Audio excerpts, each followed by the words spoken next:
গণতান্ত্রিক বিশ্বে পার্লামেন্টে হয়তোবা এটা প্রতিবাদের অভিনব ভাষা। নতুন উত্থাপিত বিল পছন্দ না হওয়ায় তা দুই হাতে ছিঁড়ে কুটি কুটি করে ফেললেন এক তরুণী এমপি।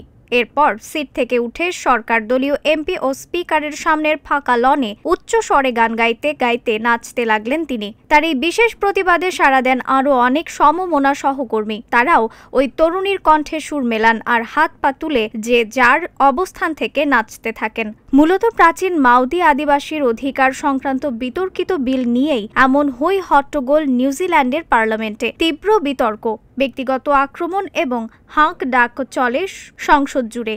কনিষ্ঠতম এমপি হানার রাওহিতি কারিরিকি মাইপি কার্ক শুরু করেন এমন প্রতিবাদী নাচ। এর আগে পার্লামেন্টে পেশ করা হয় ট্রিটি প্রিন্সিপালস বিলের খসড়া। 1840 সালে স্বাক্ষরিত ওয়াইটাঙ্কি চুক্তির ভিত্তিতেই তৈরি করা হয়েছে এই বিল, কিন্তু তা মানতে নারাজ বিরোধীরা। তাদের দাবি, এই বিলে নিউজিল্যান্ডের প্রাচীন জনগোষ্ঠী মাউরিদের অধিকার খর্ব করা হয়েছে, সেই সঙ্গে ছড়ানো হচ্ছে জাতিবিদ্বেষ। বিলের খসড়া পাশের পরই আনুষ্ঠানিক প্রতিবাদ শুরু করেন মাউরি এমপিরা। 22 বছর বয়সী প্রতিবাদী তরুণী পাতি মাউরি দলের সদস্য। তার দাবি, দেশের সবচেয়ে প্রাচীন আদিবাসীদের অধিকার কেড়ে নিচ্ছে নতুন বিল। এই কারণে মাউদিদের ঐতিহ্যবাহী হাঁকা নাচ শুরু করেন তিনি ও তার সহকর্মীরা।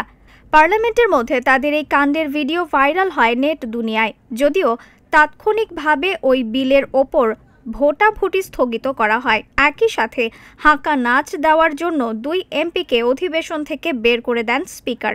সরকারি জোটের অন্তর্ভুক্ত একটি ক্ষুদ্রতম দল ওই বিলটি পার্লামেন্টে উত্থাপন করলেও প্রধান দুই দলের কেউই তার সমর্থন করে না বলে জানিয়েছেন। ফলে বিলটির ভবিষ্যৎ অন্ধকার বলে মনে করেন এমপিরা। নিউজ ডেস্ক, রিফাত আরা ইসলাম, ভোরের আকাশ।